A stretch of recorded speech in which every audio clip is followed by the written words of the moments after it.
kugira ngo rero Imana ikwitoranyirize, ikwishimire, ikwiyegereze, nuko ugomba kumenya wowe mudamu, wowe mukobwa, icyo wahamagariwe.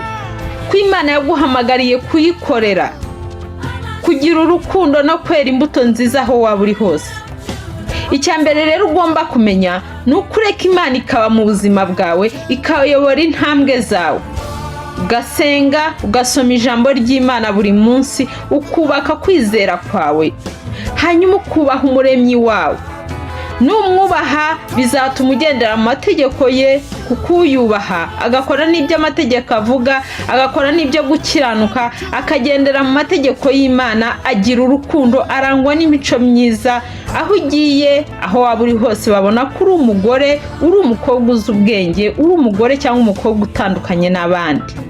Ariko ubwo uzi kuba uri mu bantu, wahagaruka abantu bagasigara bumiwe bitewe n'amagambo